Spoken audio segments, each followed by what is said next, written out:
Rivalry weekend of the Big Ten did not disappoint. The Ducks reached perfection. The Wolverines extend their bragging rights over Ohio State. Penn State's in the Big Ten championship game. Indiana makes a 66-point statement versus Purdue. Oh, and there's more. Locked on Big Ten starts right now.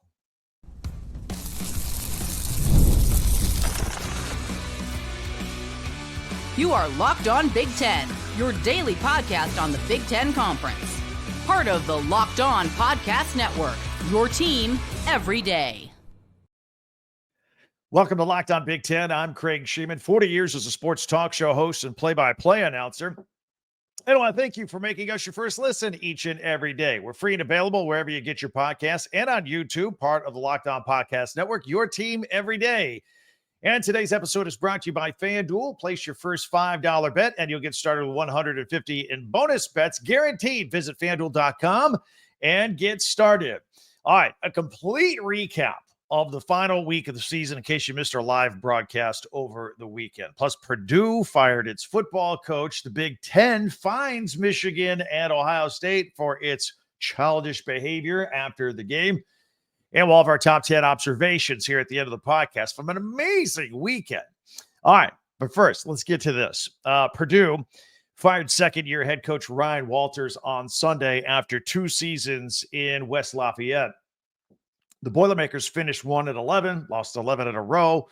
Walters was 5-19 in his brief tenure. And to make matters worse, Walters and the Boilermakers lost to their arch rival Indiana 66-0 Saturday night in Bloomington. Walters is still owed $9 million, and a national search is underway for his replacement. National Signing Day for high school recruits is this week. Got to hurry up with that. Later this week, we're going to take a closer look as to whether Ryan Day will be in trouble at Ohio State after a 4th straight loss to Michigan following Saturday's 13-10 loss to the Wolverines. Now, if I had told you in all of our previews last week leading up to this game, if I would have told you that Michigan would only score 1 touchdown and only 13 points, who do you think would have won the game? Right? We all would have thought it would have been the Buckeyes, probably something like 35-13 or so in that neighborhood. But that's not what happened. Great defensive effort by Michigan in that game. And everybody's talking about the melee after the game when Michigan players were celebrating and they tried to plant a Michigan flag inside the block O at the 50-yard line or the horseshoe. That got some people upset. A fight broke out. Police were involved. Pepper spray was used. A reporter from the Big Ten Network, Stephanie Ote, took a direct shot of pepper spray to the eye while she was working. Players and coaches reportedly were bloodied up. One officer was injured, and Ohio State police are investigating the incident. The Big Ten announced on Sunday that it would fine both schools $100,000 for the incident, which it now considers closed and will not comment further. Saw a lot of this around college football over the weekend. Planting of the flag, apparently. I don't know if everybody saw it in the early game with Michigan, Ohio State on TVs in their locker rooms or whatnot, their later games. But this happened several times throughout the day on these season-ending rivalries. College football will probably do something about it, ban it altogether. Something like that will come from all of this. As for the game itself, Khalil Mullings rushed for 116 yards and scored the Wolverines' only touchdown. Dominic Zabata hit a 21-yard field goal with 45 seconds to go. Gave the Wolverines a win. Michigan's defense held the Buckeyes to just 77 yards rushing, and they forced Will Howard into 2 interceptions. Jaden Felding missed 2 very makeable field goals for the Buckeyes. Would have made a difference in this game for sure. Now, the Buckeyes with 2 losses, now they miss out on any chance to play in the Big Ten championship game. They're out. Unranked Michigan came into the game as a 20.5-point underdog, representing the biggest spread of this rivalry since going back to 1978. Meanwhile, no coaching worries for Dan Lanning. We'll talk about Ryan Day later on in the week, but and of course with the situation of Purdue, it's kind of on our mind here, but no coaching situations for Dan Lanning. Very comfortable at his job as his number 1 Oregon Ducks finished the regular season undefeated by beating their hated rivals, Washington, 49-17. 21. Dylan Gabriel threw 2 touchdown passes and ran for another as the Ducks closed out at 12-0. Jordan James ran for 99 yards and 2 touchdowns.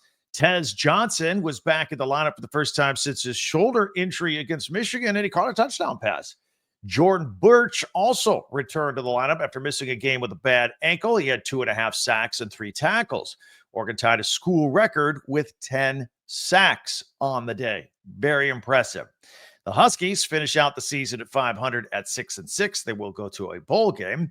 The Ducks move on to the Big Ten championship game Saturday night in Indianapolis. We'll preview this game in detail tomorrow. They'll face Penn State, who won their game against Maryland, and with the Ohio State loss, Penn State moves into that slot to take on Oregon in the Big Ten championship game. Now, a couple of programming notes I want to share with you. We begin our earnest preview of that game again on tomorrow's Lockdown Big Ten, but we'll also go live after that championship game as soon as it is over for immediate reaction from me and you. Always love the live comments while I'm giving you my live reaction and analysis right here on our Lockdown Big Ten YouTube channel. Kickoff is going to be after 8 o'clock Eastern on that one, 5 o'clock Pacific. So our airtime immediately after the game will probably be around 11:30 p.m. Eastern time, 8:30 Pacific. So mark your calendars and join us. Look forward to that. Well, we go live after all these big games on the weekend. We got, as of now, I think we have over 12,000 of you that checked in during our Saturday night broadcast after the Oregon-Washington game. So thank you very much for all that. That's become very fun and successful, and we'll keep doing that throughout as these teams are alive in the football postseason. As for the Ducks' opponent, let's talk about Penn State for a moment. They were on cruise control against Maryland on Saturday. They won 44-7. The Penn State defense intercepted MJ Morris, who's Maryland's backup quarterback. Billy Edwards was hurt a week ago. Picked him off 3 times, sacked him 6 times, including Abdul Carter, who had 2 sacks in that game. On offense, Nicholas Singleton scored 2 touchdowns. Drew Aller threw for a touchdown. Bo Pribula threw for a touchdown. And Ty Warren, their tight end, completed a pass for 9 yards, ran 3 times for 32 yards, and caught 6 passes for 68 yards and a touchdown. Every time I mention this kid's name, I'm going to mention, why is he not going to New York as a Heisman finalist? He does everything. Maybe people are late to get on the bandwagon for him. They'll get to see him in the national spotlight on Saturday night against Oregon in the Big Ten championship. That's for sure. Speaking of that Pribula touchdown pass at the end of the game, Maryland coach Mike Locksley was none too happy with it. He thought Penn State was running up the score and they shouldn't have done it. Should have taken a knee. Game was over. And he let James Franklin know about it in his post-game handshake. Afterward, Franklin said, look, my backups, they come out, they play hard, number one. Number two, both teams were trying to score late in this football game, so still got the pedal to the metal there. And the point differential, he says, matters in these playoff seedings and the playoff chase. And he said, if others don't realize it, then too bad. And he's probably right. I'm reminded of Indiana's Curt Cignetti last week when Ryan Day ran up the score on the Hoosiers. They faked victory formation with 34 seconds to go and ran in a touchdown. Curt Cignetti was asked about that after the game last week, and he paused for a minute. He says, you know what? A coach needs to do what he has to do for his football team. He didn't blame Ryan Day for that. And so I think James Franklin has the same philosophy. And if Mike Locksley doesn't like it, and those two, they've coached together back in the day. They've known each other a long time. If he says he doesn't like it, well, he needs to understand what's going on here. Penn State is now 11-1 as it chases the Big Ten title Saturday. Maryland finishes the season a disappointing 4-8. We'll love your comments on all of that, from the fight, Michigan, Ohio State, from Oregon's perfection to Penn State, all of that running up the score. What do you think? Love to hear from you with your comments on YouTube. Also, want to point out we have a website, talkbig10.com, number 10. If you're on video, you can see the scroll on the bottom. We put all of our podcasts there, and you can do some Christmas shopping for some school merchandise from your favorite Big Ten school. We put links in there for you. You can go ahead and get that taken care of. That's getting to be that time. It's already that time. Meanwhile, I always ask, this is for free. It's always for free. If you could subscribe, hit the little subscribe button. We never require any information from you, and it's free forever. Just hit the subscribe button. That helps us out a lot if you don't mind. That way we're in the same loop together, and you can follow Locked On Big Ten for free wherever you get your podcast. That way you get the latest episode of Locked On Big Ten as soon as it becomes available each and every day. All right, how about those hurrying Hoosiers and that 66-point outburst on Saturday night in the snow for the Old Oaken Bucket? USC hung with Notre Dame until they didn't. Plus, we have our top 10 observations of the weekend as we look at every team, every game from this final weekend of the season, Rivalry Weekend. That's all next right here on Locked On Big Ten, your team every day. FanDuel makes watching games so much more exciting than they already are. Take the NFL, for example. You can use FanDuel, America's #1 sports book. New customers can bet $5 and get $150 in bonus bets if you win. The FanDuel Sportsbook app gives you everything you need to place live bets on the NFL all in one place. So if you get a hunch like in the middle of the game, you can check out the latest stats, view the play-by-play, and a whole lot more on the same page that you place your bets. Just visit FanDuel.com and join today. And you can get started with $150 in bonus bets if you win your first $5 bet. That's at FanDuel.com. Never waste a hunch and make every moment more with FanDuel, an official sportsbook partner of the NFL. Monday Night Football tonight. I like the Browns and the Broncos. Broncos -6. I like the Broncos -6 in that one. Who wouldn't? But you can do stuff like that too at FanDuel.com. FanDuel, America's #1 sportsbook. Well, thank you for making Locked On Big Ten your first listen each and every day, especially you everydayers out there. Meanwhile, be sure to subscribe on YouTube, share, follow, and like Locked On Big Ten, your team every day. And don't forget our website, talkbig10.com. All right, so we mentioned Indiana's outburst. Wow. Purdue and Indiana, the Old Oaken Bucket, the Snow Globe. It was snowing in Bloomington. It was one of those kind of games, and a lot on the line for the Hoosiers, making sure they don't get overlooked and they stay in the playoff chase right now at the season they're in. We'll find out more on Tuesday. They wanted to make sure they stay in.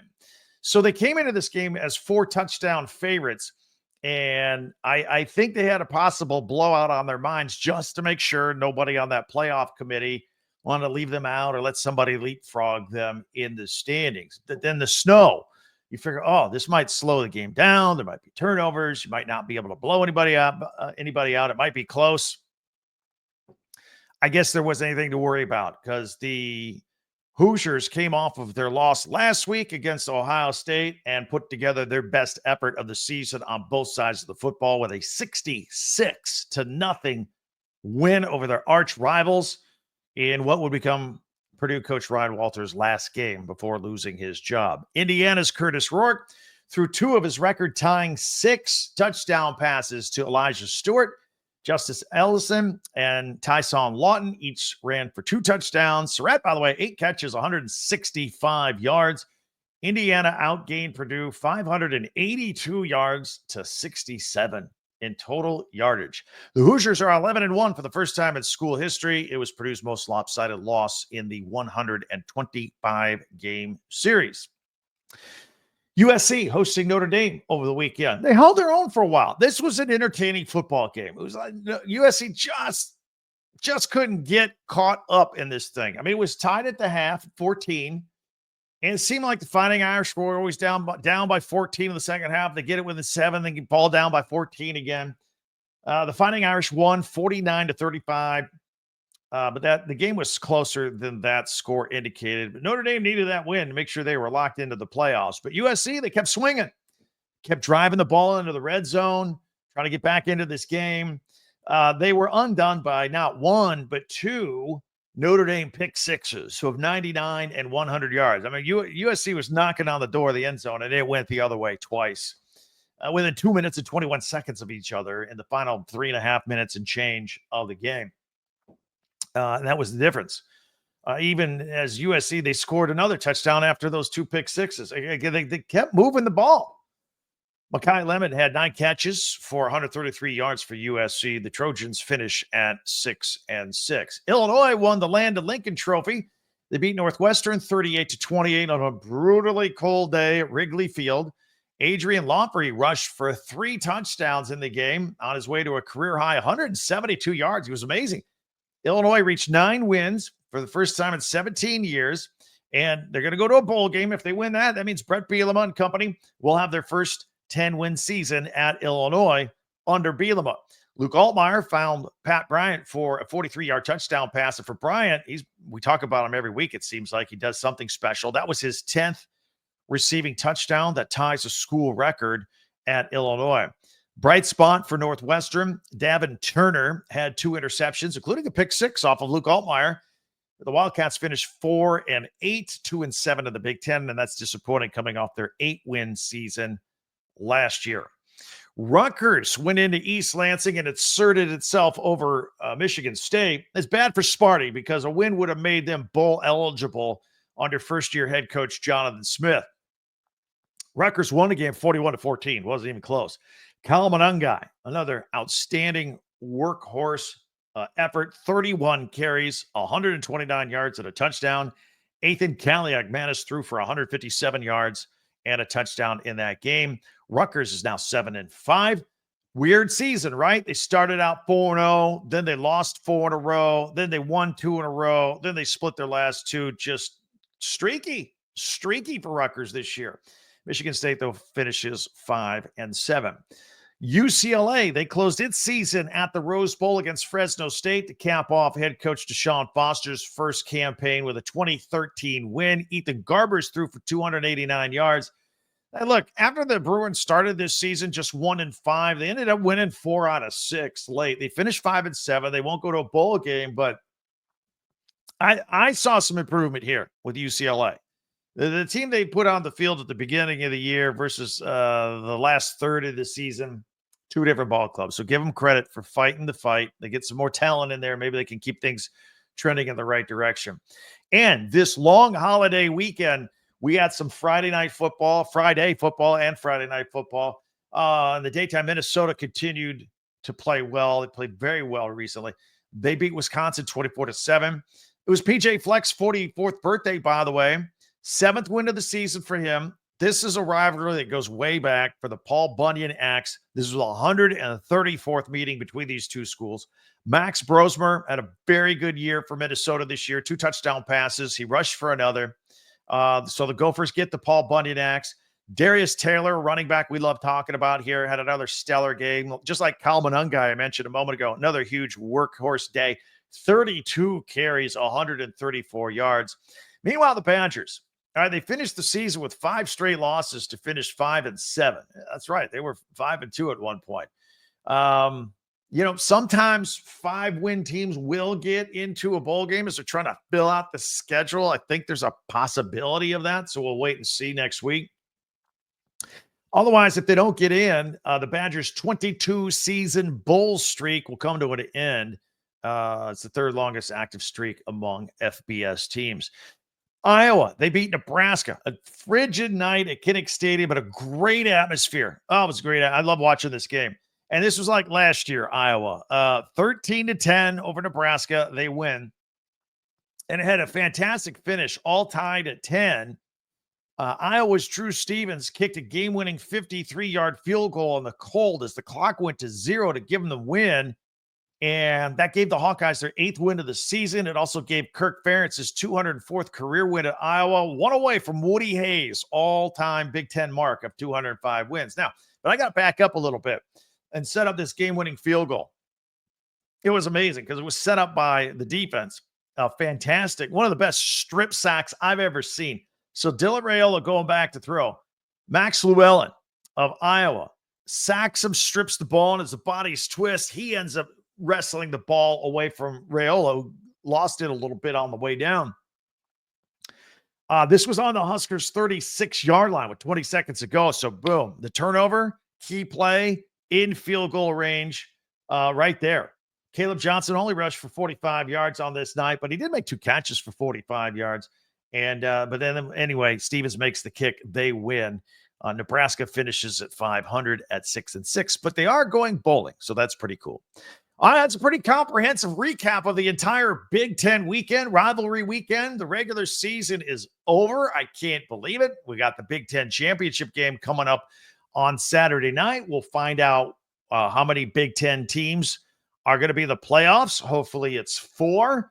and we'll find out where all the other bowl eligible teams are going for their bowl games. So we're going to have a very busy month of December right here. We'll have you covered from top to bottom right here for all the news and also analysis and opinion right here on Locked On Big Ten. All right, still to come with this crazy long weekend, my top 10 Big Ten observations from around the league. That's all coming up next. We'll see if my list matches yours here on Locked On Big Ten.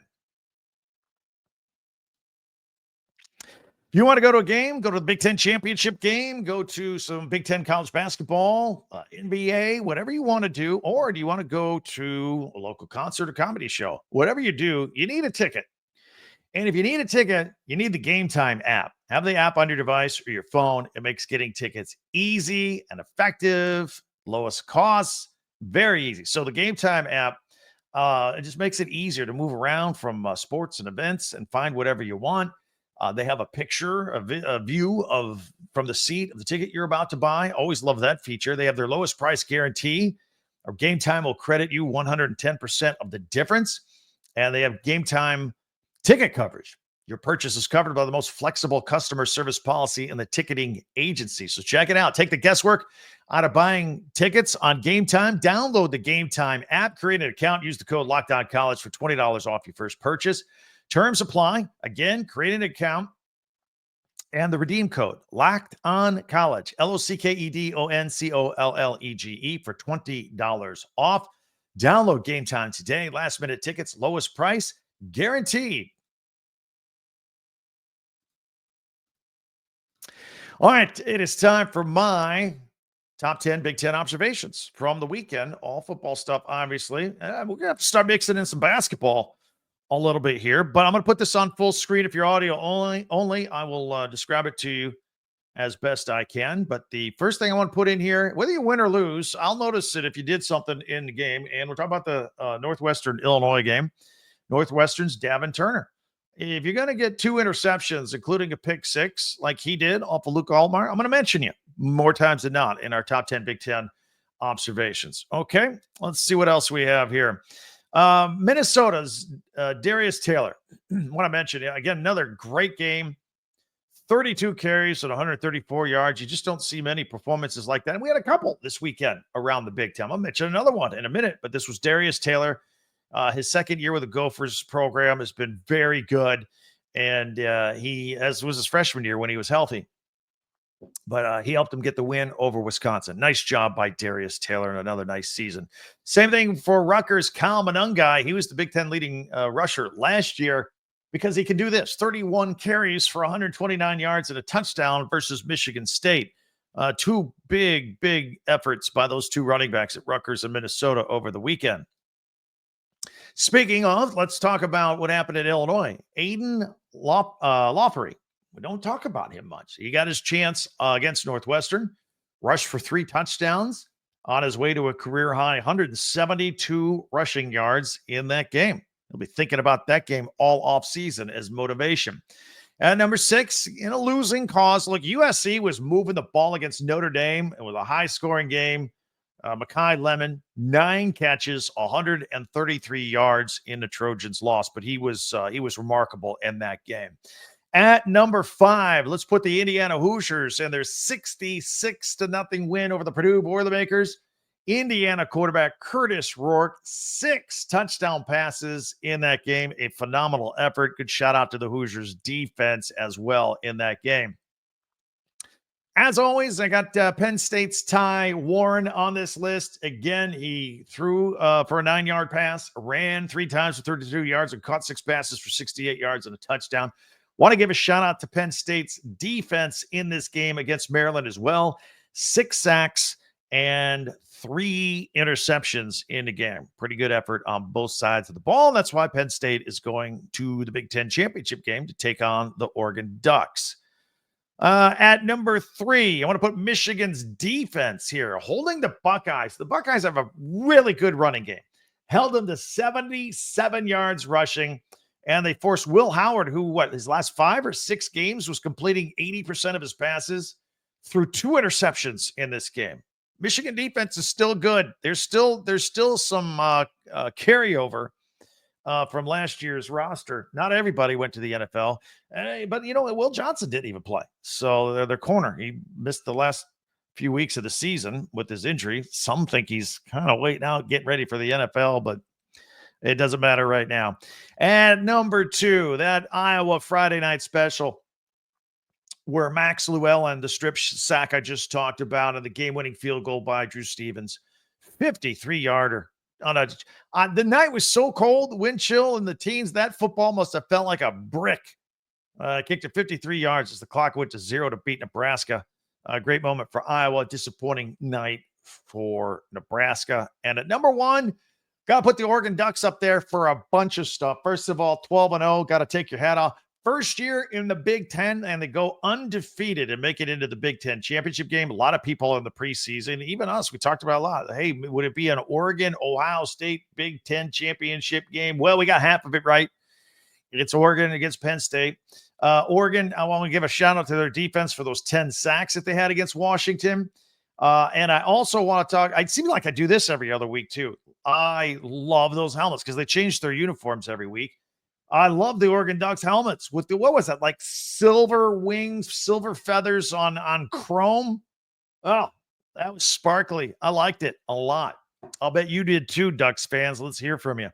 Anyway, those are my top 10 Big Ten observations from the weekend. Let me know what you think about them as well.